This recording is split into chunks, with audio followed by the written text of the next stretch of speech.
First of all, there must be peace and stability. And this starts with the respect of our traditional leaders. And then all of our elders, and especially women, so that we are able to proceed with the peace and stability in our country. Our aim and objective for the SWAPO party is to ensure that we eradicate the poverty, disease, and the ignorance from the face of our country and that of the continent of Africa as a whole. Because we are members of the African Union, and we have to make a contribution with everything possible to ensure that there is peace and stability on the African continent. And there can be no peace if there is poverty. Well, I call upon all the Namibians to respect our elders, to respect His Excellency President Haki Geingob and all our ministers, and to ensure that peace and stability prevails in every age of the Republic of Namibia. Thank you.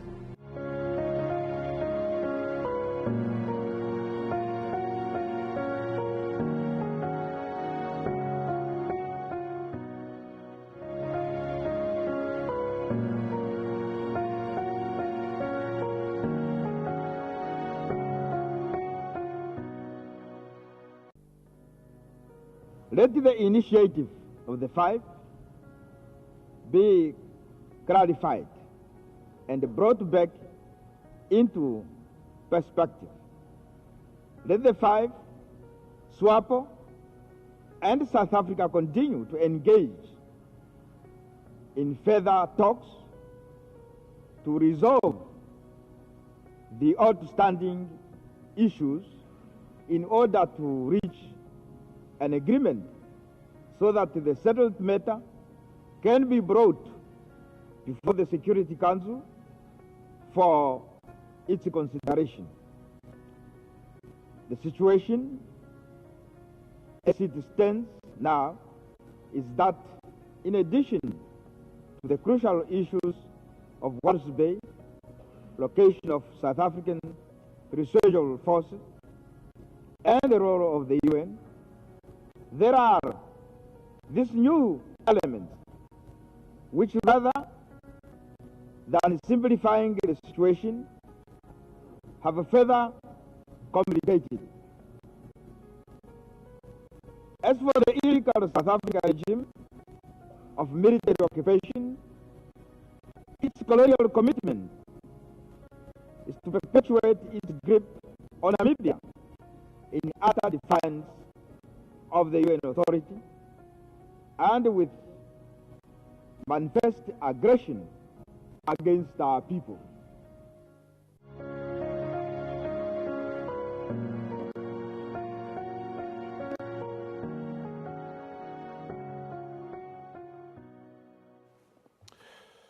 Welcome back. Of course, we continue with the coverage of the life and times of the founding father. Of course, the news reaching us early this morning, delivered by the president of the country, to just let us know that we have lost the gallant fighter, son of the soil.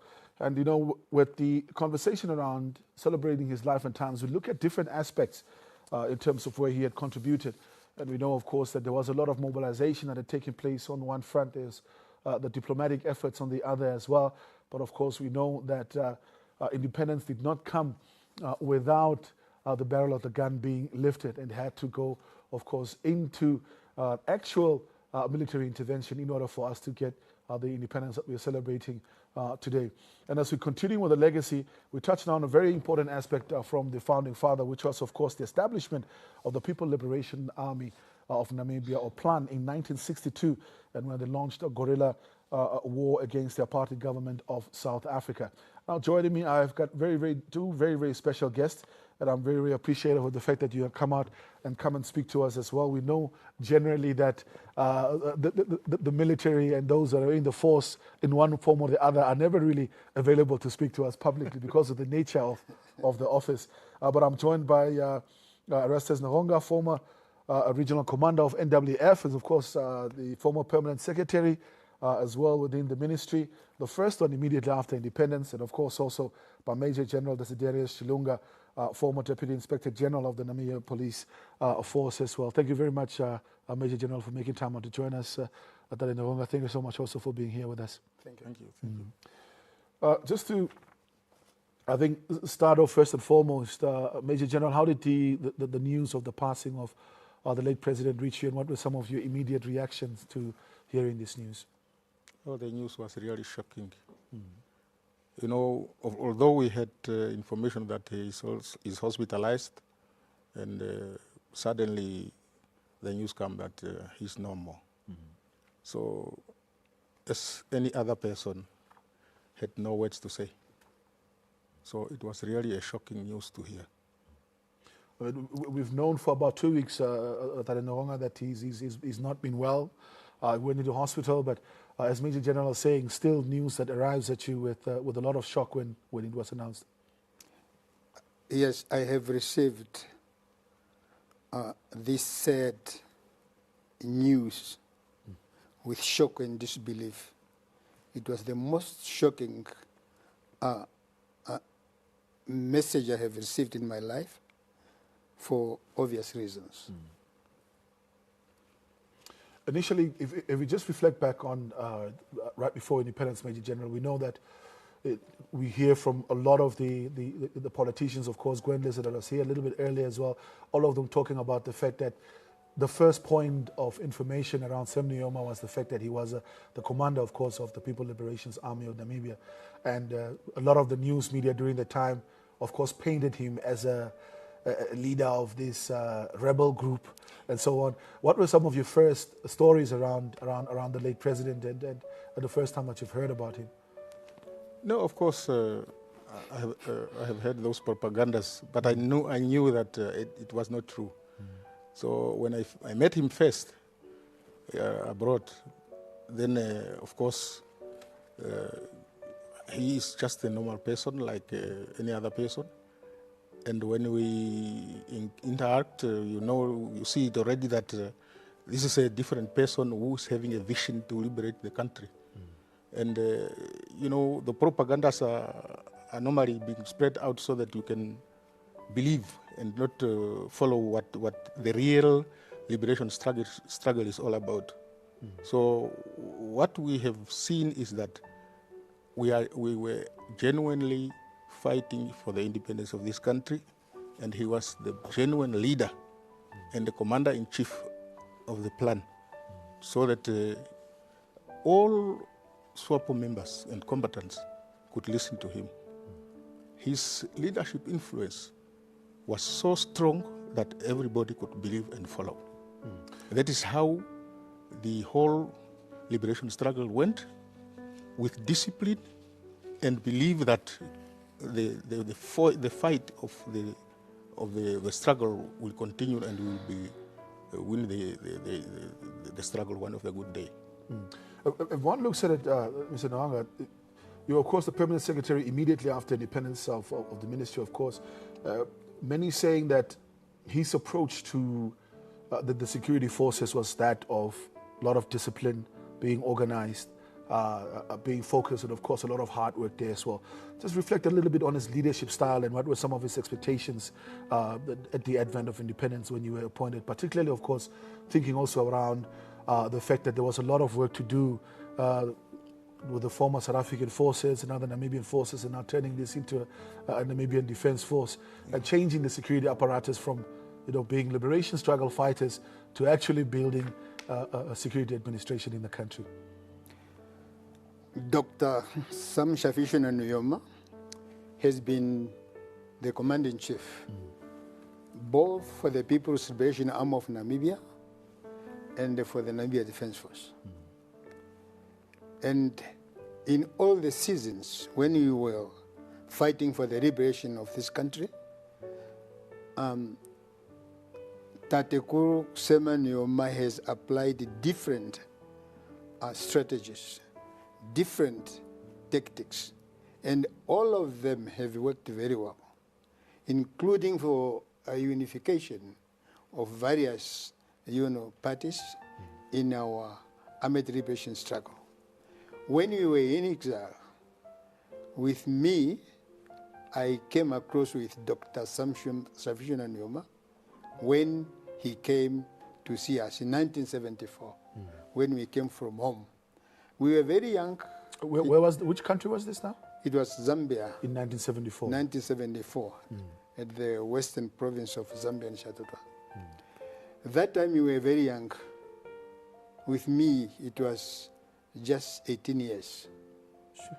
And then, since that time, I have been inspired by the founding president.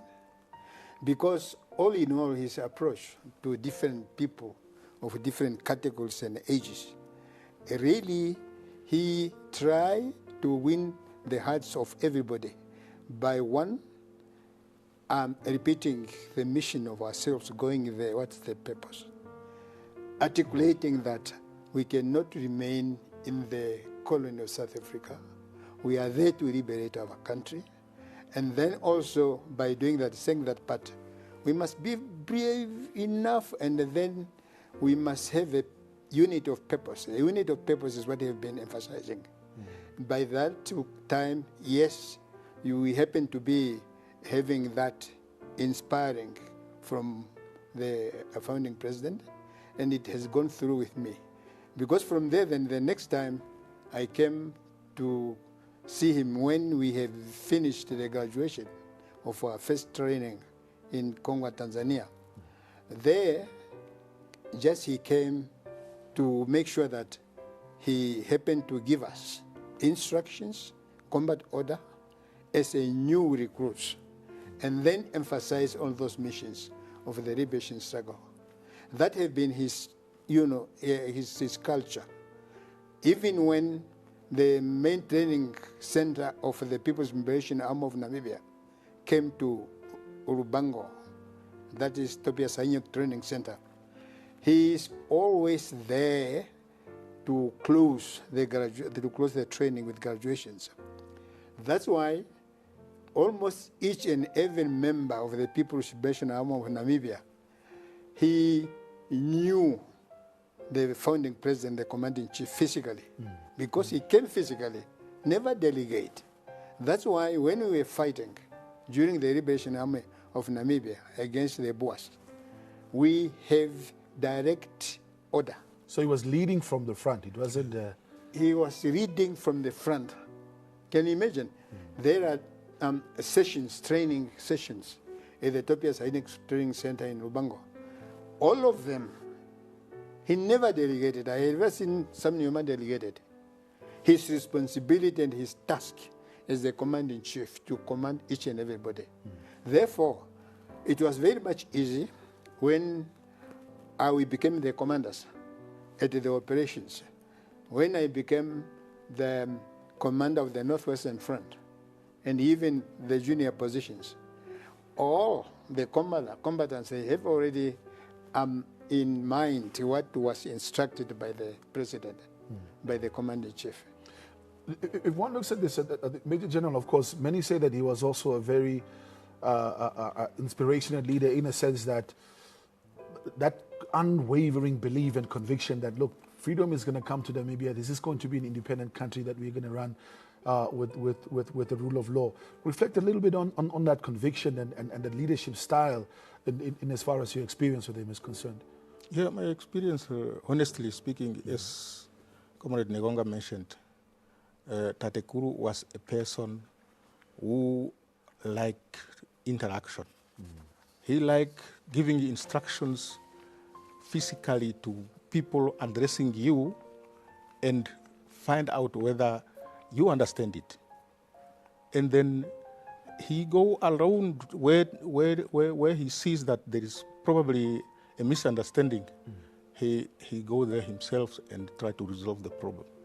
One of the the good thing that I can say is that he has that trust in his planned combatants and many others. Once he gives orders, the orders are being carried out. Operations like the commander here is talking about, operations are being sanctioned, are being carried out successfully, and he is visiting operational fronts physically to engage himself with the commanders and with the soldiers themselves, the planned combatants themselves. He's a man of the people. He, like any person that he face, he like to discuss with him. He like to greet.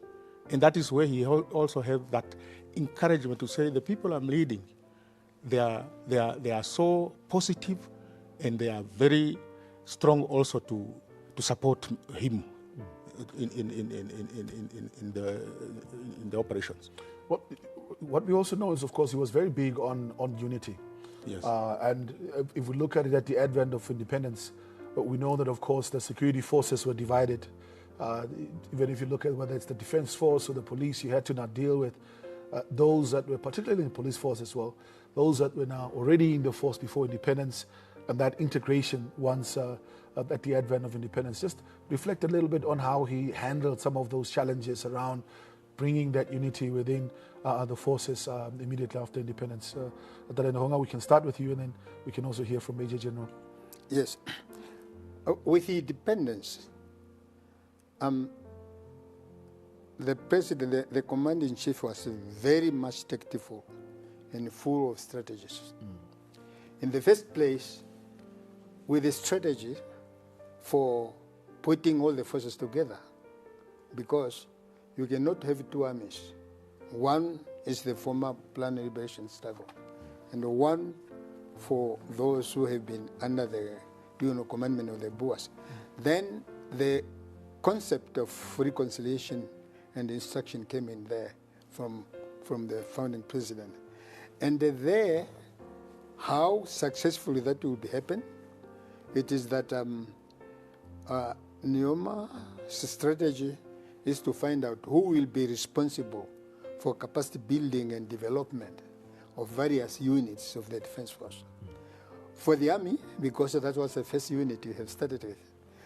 With the army, the commanding-chief at the time have identified the British government, the British army, to be our developer at the beginning. For the obvious reasons. The reason number one, we have been a member of the Commonwealth, that's Namibia. And then we thought that, being the member of the Commonwealth, let us take that, direction for, uniting those who have been already used to that, to the British type of, military culture, and then we came from the former Soviet Union at the time, from Russia, and then we came in. After we happened to know that the national reconciliation has worked, we had received another instruction from Commanding-Chief that no, for now, let us switch back to our military culture of the army of that with the Russian Federation. That's why even the trainings happened to change. And also for the Navy. So which year was this now? Would that change from the British to the Russian? I think that change came about 1994, 95. Then we changed there. And then after we have changed to the Russian Federation, and even the equipment, because most of the equipment, which was within the Defense Force, they were inherited from the People's Liberation Army of Namibia. They are those weapons which we happened to use when we were fighting against the Boers. That one happened to give us a room of master them better than other weapons we can get from Britain.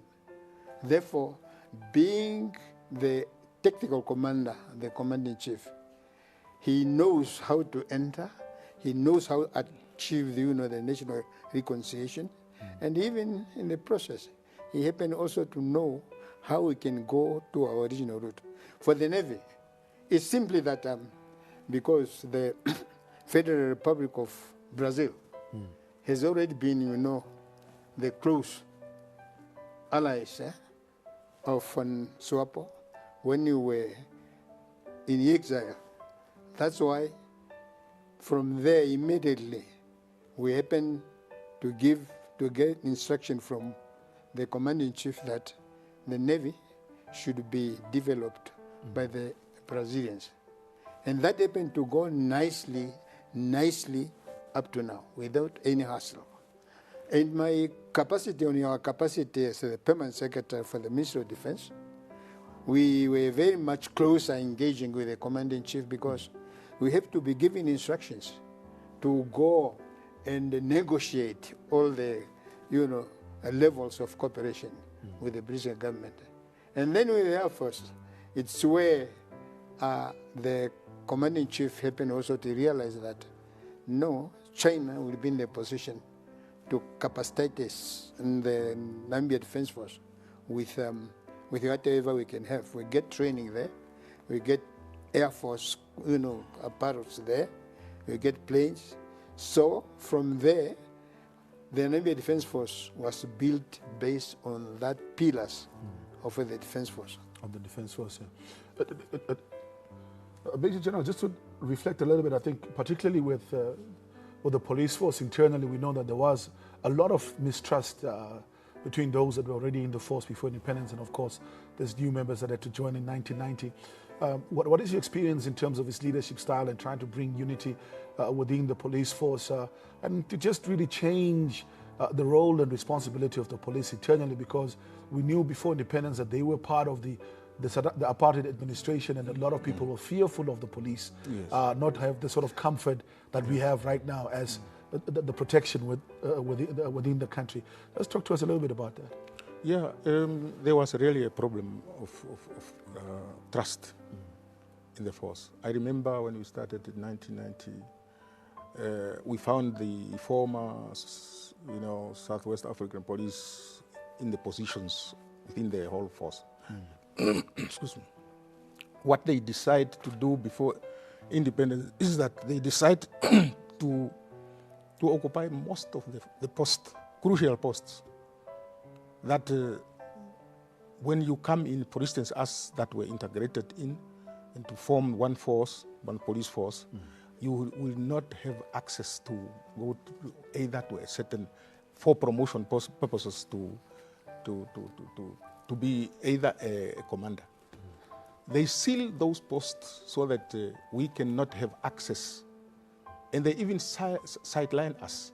I remember some of our officers that were deployed after the recruitment.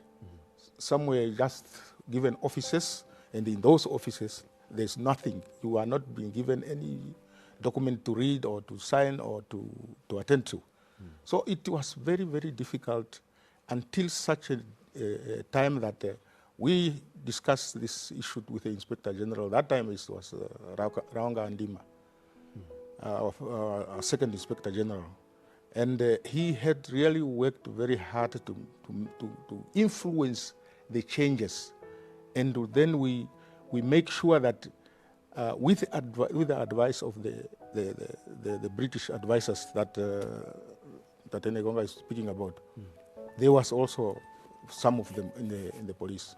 They have advisors, and they make some researches so that other posts and the positions should be frozen, and then they should be told to be moved somewhere. The other thing is, of course, also we know, particularly when there's a transition in power, there's a lot of abuse also from internal security forces towards the citizens themselves. Yeah. Speak to us a little bit in terms of his approach and what was demanded of the police force to be able to build a trust relationship with the Namibian populace. Yeah, one thing was that we have to reform the system of operation, because the system that we found there is totally brutal. For instance, when you arrest a person is just being arrested brutally and is being kicked and being lifted up and thrown in the van. But procedures were enforced to be followed. Of course, they were there, but the others were not following it. So we tried through training, capacity building, to enforce these methods and procedures so that the young generations that are coming in the force, they should implement those processes, and they should also teach others.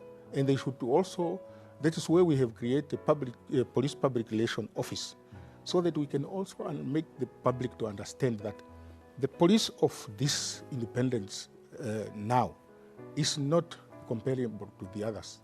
We are the police for the people, and we need to have a good cooperation and relationship with the public so that we can share.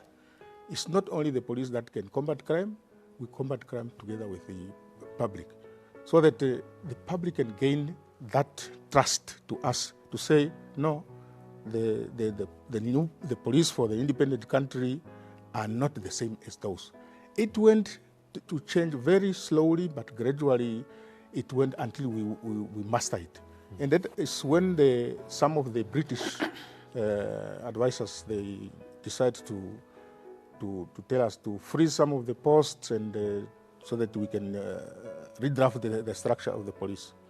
So, as you said, the trust from the public, it was difficult for the public to trust the police then, because they were also saying that it seems that there is no different from you and the others.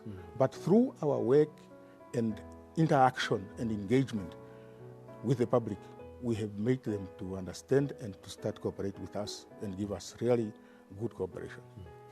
In conclusion, Atale Nahonga, how do you want the founding father to be remembered by the Namibian nation, and how do you want us to continue with his legacy? Late Sam Shafishin Nujoma has been a pillar for the liberation struggle of our country, the liberation hero of our, struggle. And you know that with Nujoma, there is no comparison. And he has been a hard-working person who has been a seasoned leader, and he has been on the ground. Wherever he happened to have a mission, a task to perform, he always go to the community. Either the traditional leaders or the community leaders or the church leaders, all of them, they meet Nujoma there and direct them, specifically, even the defense force, even the police, as he mentioned here. I think the way I want Nujoma to be, legacy to be celebrated, is by taking various programs and hear more for those who have been working with him. And also, I wish all the regions and the communities could be given that opportunity to celebrate the legacy of a leader. That is Sam Shafishin Nujoma. And I hope that will be done by taking the, whatever the leadership can take, so that the whole nation could be sensitized that the pillar of the house has gone, and now it is our responsibility to celebrate the legacy in all those styles we can take. Well, thank you. And with his unmatched, resilient legacy, that will be cherished by our youth and also by everybody. The work that Sam Nujoma, the late, may his soul rest in peace, that he has done is uncomparable to anyone in this independence country. Therefore, I support fully what Tate Negonga said. He needs to be celebrated, he needs to be respected, he needs to be applauded for the good work that he has done for this country. If it was not him that has pillared and lead this liberation struggle to liberate this country, then we don't know where we could be today. So because of his successes and his effort through the people that he was leading in the liberation struggle and also in the independent country, we need to celebrate his legacy. Well, thank you very much for making time out to join us this afternoon. Thank you, Ricardo. Not an easy one, of course, quite a difficult one, particularly for those that have worked together with him. Our first permanent secretary of the Ministry of Defense of an independent Namibia, Erastus Nujoma, and of course, Major General retired Desiderius Shilunga, who was a former Deputy Inspector General of the Namibian Police Force, just reflecting on the relationship of the President with both forces and the security sector, basically, before and after independence. Stay with us as we continue on the life and times of our founding father.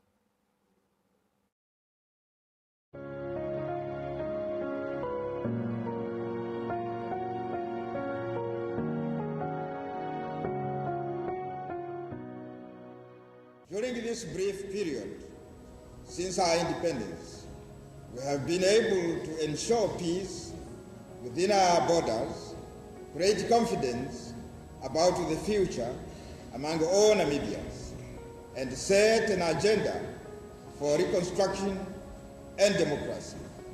All of this we have been able to do in spite of the recent past in Namibia characterized by conflict and bloodshed. The Republic of Namibia has adopted a policy of mixed economy.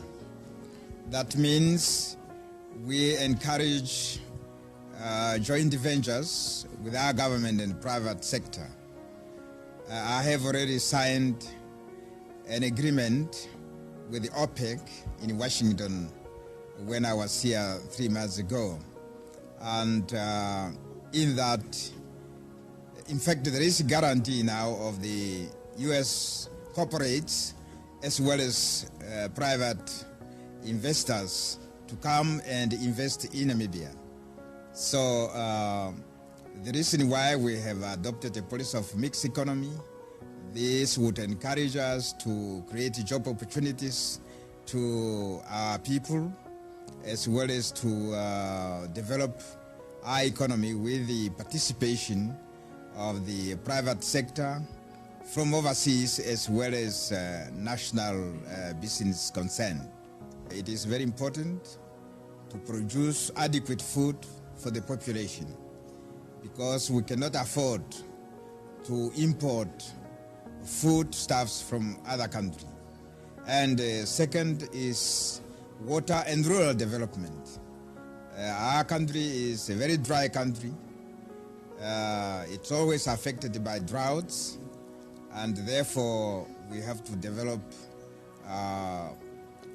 water canals and a pipeline from the Kunene and the Zambezi rivers into the interior of the country.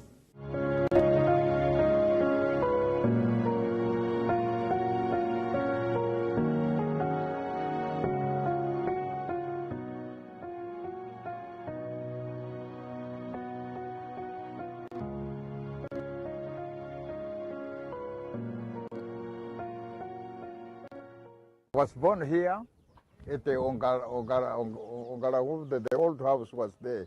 This house was there, not where it is now. And I grown up here. I used to cultivate with my parents, as you see my hangu there. And my first task was to look after cattle. I go to the cattle post. Sometimes I even go to Ombuga, Hamteta, Komatango, to Kwambi area with our cattle while I was just 14 years old. If I build a clinic here and a school, it will be good for the local people not to travel a long way, long distance. Even the comrades from the Republic of Angola are coming to join us here, so I welcome everybody.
Thank you very much. Of course, we still continue covering the life and times of our liberation struggle icon in the name of Dr. Sam Shafusina Nujoma. Of course, a lot of support and condolences pouring in for the Namibian nation across the continent.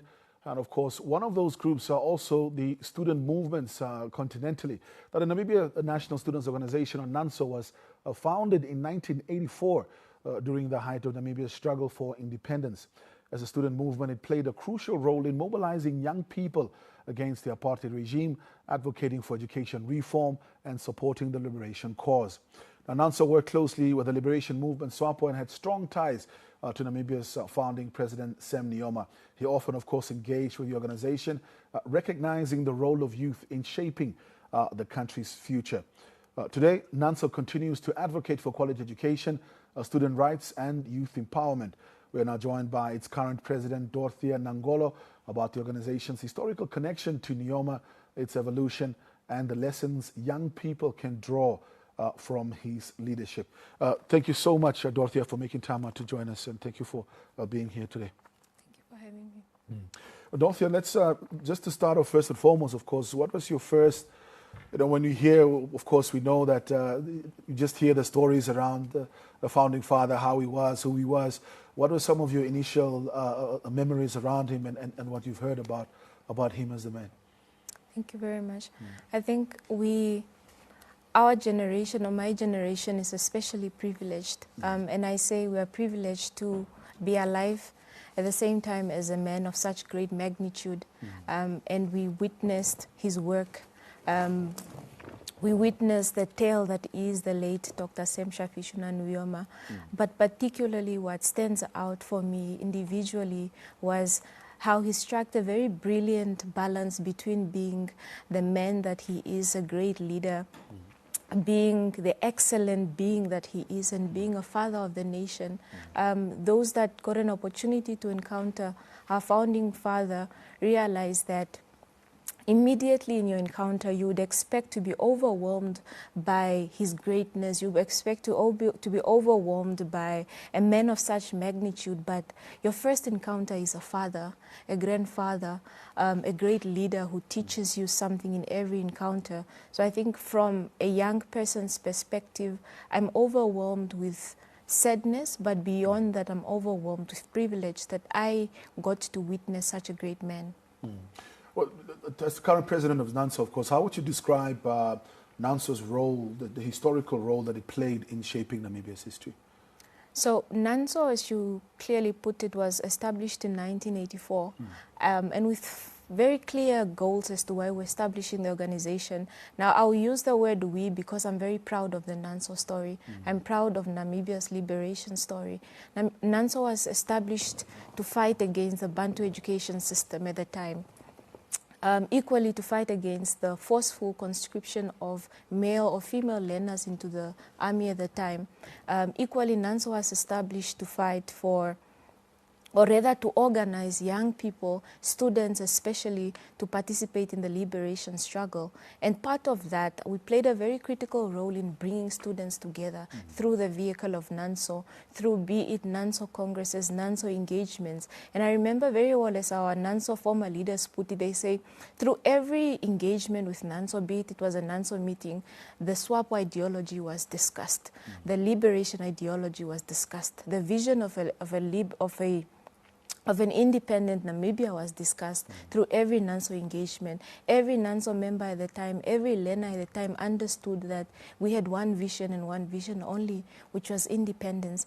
And particularly one event that I always want to discuss with our NANSO former leaders is the 1988 student boycott.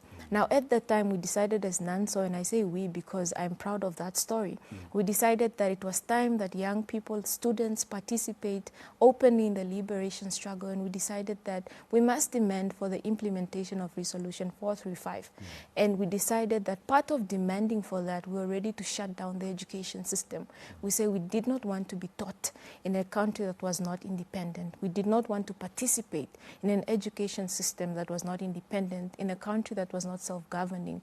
So I think through some of these events that NANSO led, you can see that students were on the forefront, not because we had strength on our own, but because of great leaders like our founding father who capacitated young people, encouraged young people like students who were in NANSO very young at the time, at the ages of 14 and 13, to participate and fight for Namibia's independence.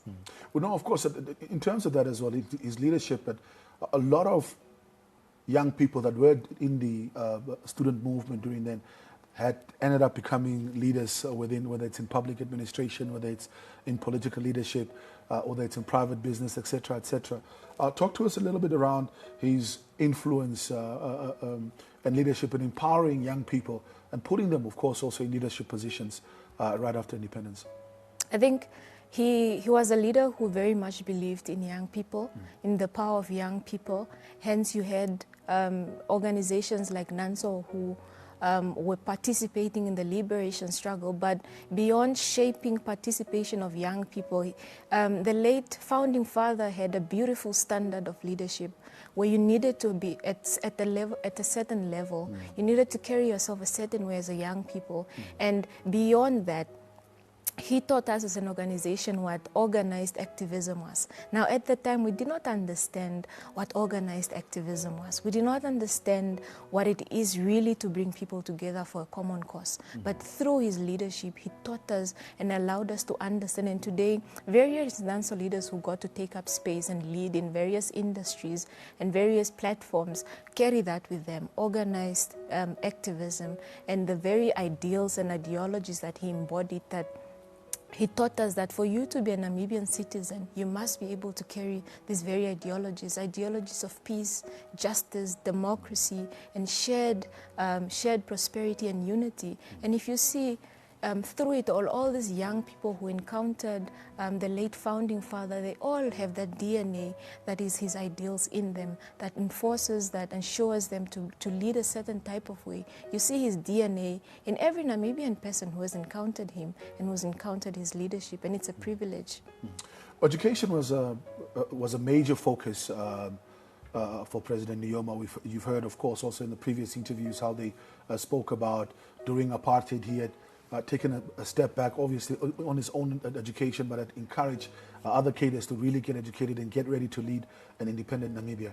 How do you assess his contribution to the education sector in this country?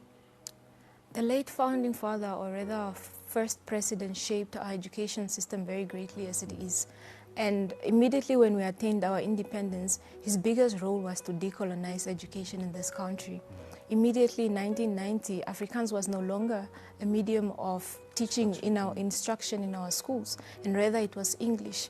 And beyond that, a very critical program around education that I remember very vividly because it was so prominent even when I was born, and it was still ongoing. It was the literacy program that he initiated, that every Namibian citizen must have an opportunity to learn. Because of his leadership, our grandparents who did not have access to education because of the colonial regime were able to learn how to read, how to write. But beyond that, his leadership gave birth to institutions like UNAM that were established in 1992. The University of Science and Technology was established in 1994. We have NSFAF, which is a key institution that deals with allowing students to have access to tertiary education, established in 1997. And beyond that, the Constitution of the Republic of Namibia speaks about the right to education. That only speaks about his love for education, but also his pioneering role in our education as a country. Well, of course, we've heard also from the Namibia Statistics Agency, just moving on to the current situation on the ground. I think about 71% of the country's demographic is under 35, putting, I think, just an immense pressure on young people in as far as leadership, responsibility, nation building going forward is concerned. Talk to us a little bit about how NANSO has changed now from being a student movement that supported the liberation struggle now to a student movement that is advocating for quality of education for young people in the country.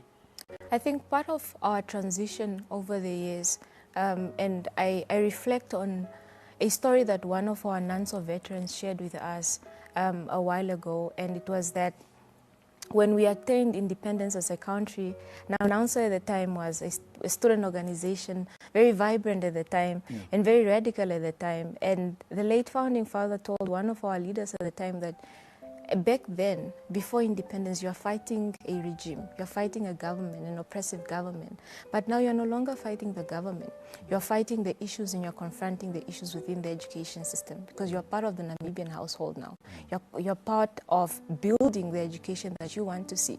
Now, that particular statement allowed us to transform over the years, to understand that every generation of NANSO must identify its generational mandate, must identify its course, and it equally must be able to advocate and speak to current issues of education. And over the years, NANSO has been in existence for 40 years now.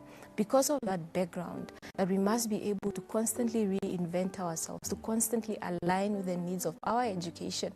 We find ourselves fighting continuously for an improved education system. Now, I say that before we attained our independence, the education that we are receiving now was the wildest dreams of NANSO leaders. They thought this was the top of the very cream. They thought this was the best we could possibly get. But the NANSO of today, we recognize it, but we say we still want more. We still want to see better. So it comes with the empowerment that we have received from founding president that yes, you fight, you attain, but you need to do more. You need to continue fighting. And he's a visionary. His life reflects the life of a true visionary who saw the very best for this country. And I think because of that, NANSO continues to advocate for the very best in terms of education. And in conclusion, Dorothea, from your end, what is your message to young Namibians, in as far as, I think, particularly first from a student's perspective, but all young Namibians? What is your message to them on the evening of his passing, and how should young Namibians remember the founding father and preserve his legacy going forward? I think My message to all young Namibians is when we reflect on his life, we must reflect on it with great pride. This was a giant that we've been blessed with in the Namibian soil, a great man that not only fought for the liberation of Namibia, but for other African countries. So we must look at it with privilege. We must look back at his life with privilege, but also be able to honor and respect his life. We must be able to recognize his efforts. We must be able to recognize his sacrifices and the dedication and the love he has for the Namibian house. But beyond that, there's a very strong responsibility that rests on us to dress ourselves up, to ground ourselves in the very ideals that he envisioned Namibia to be. He envisioned a liberated Namibia, a democratic Namibia, a united Namibia, a Namibia that is peaceful, a Namibia that is prosperous. So as young people, we have the responsibility to unite ourselves now as our generation, to maintain the peace in our country, but to also ensure that our country prospers and we contribute to the greatness that is Namibia. Dorothea, thank you so much for making time to be with us this afternoon. For having me. President of the Namibian National Students Organization, Dorothea Nangolo, they're reflecting, of course, on the role of the student movement during the liberation struggle, the relationship with the founding father, and, of course, the ideals and the legacy that he leaves behind as one Namibia, one nation, and I think the unity and purpose that he had always spoken about. Stay with us. We continue to reflect as we speak to former members of parliament as well. Usitoya Mamvera is standing by. I'm quite excited to be speaking to him. It's been a while that we have had a conversation as he was, of course, also a former member of parliament. And if you can remember correctly, the first political home of the founding father, in fact, was the Southwest African National Union, or SWANU, as we know it, even before he became a SWAPO party member. We'll reflect on much more as we continue with this special broadcast right here on NBC One. Stay with us.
First of all, there must be peace and stability.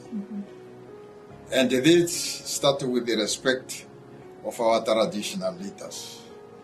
And then all of our elders, and especially women, so that we are able to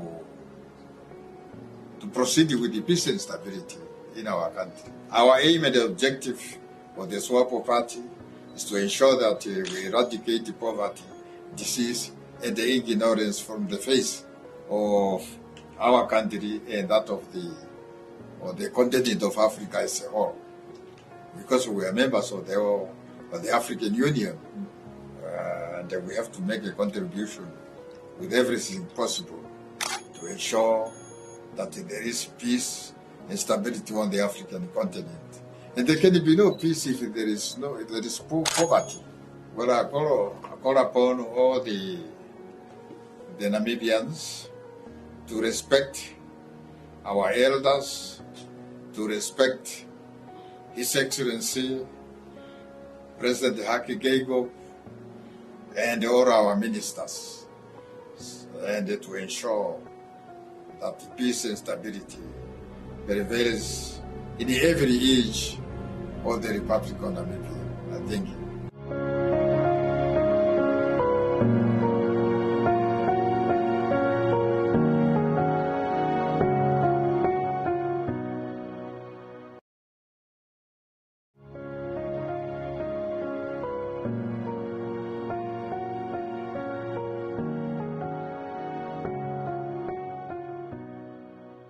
We cannot sit idle while many of our people still bear the burden of poverty, inequality, and unemployment. I can think of no more noble objective to pursue than the realization of the aspirations of our people to be self-reliant and to depend on their native intelligence and labor in order to transform their dreams into reality.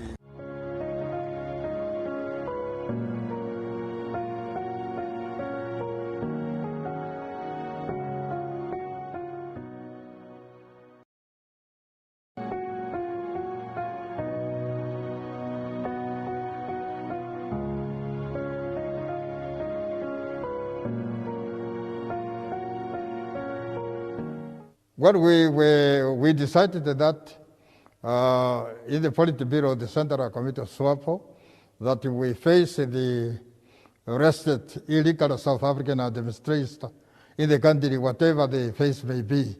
If they continue with the arrest, we had the capable army, the People's Liberation Army Namibia SWAPO's military wing, to effectively counteract them. Therefore, we were ready to take over even by force. The aim and objective of the SWAPO party was to fight and liberate the territory of Namibia, from the Orange River to the Kunene River, from the Indian Ocean, Atlantic Ocean to the Zambezi River. And we succeeded.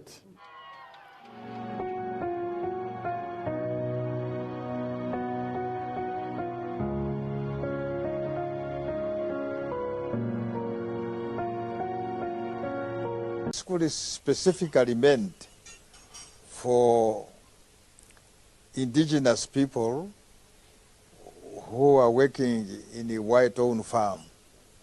The African children or their children don't go to school, while the whites they take their children to schools in towns, and they leave the black children whose parents are working for these white people.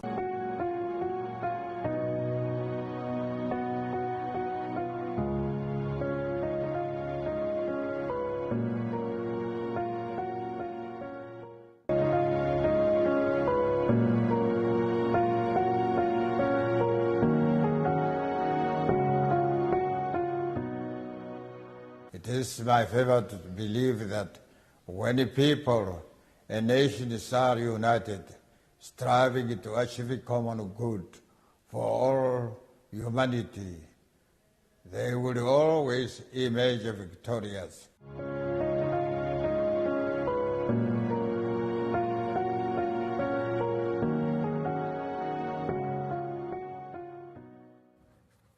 We continue reflecting on the life and times of a global icon and democracy, and of course a liberation struggle hero, Dr. Sam Shafishuna Nujoma, the founding father of the Republic of Namibia. We continue, of course, engaging some of the political players within this landscape as well. A little bit earlier on, we spoke to the president of IPC, Dr. Panduleni Itula, that mentioned that his legacy really lies in the political pluralism that we continue to enjoy in the country, where, of course, anybody can practice their different political ideologies without the fear of being ostracized or suffering from any prejudice.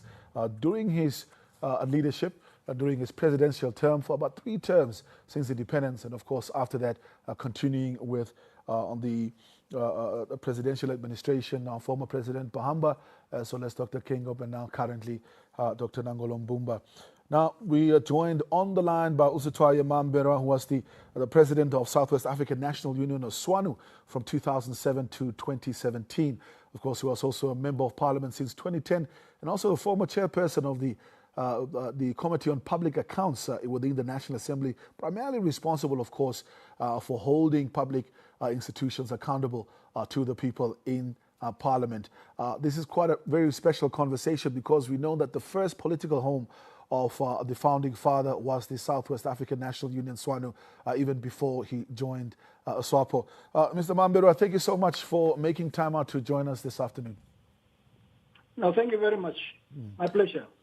Just to start off, first and foremost, of course, it feels like Namibia has really come to a standstill at the announcement of this sad news of the passing of the president early this morning. How did the news reach you, and what were some of your initial reactions to it? Yes, actually I was called by one of the radio stations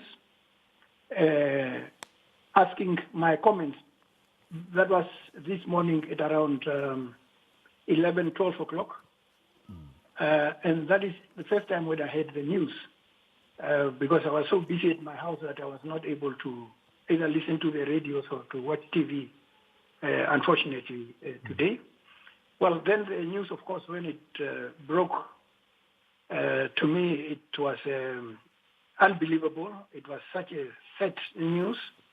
I felt a big loss for Namibia, realizing that we have lost a revolutionary, a man of great tenacity and a man of vision. At the same time, I also realized that much as we have to know that he's gone, he's no longer with us, but we take the fact that his revolutionary spirit shall not die and shall be forever with us.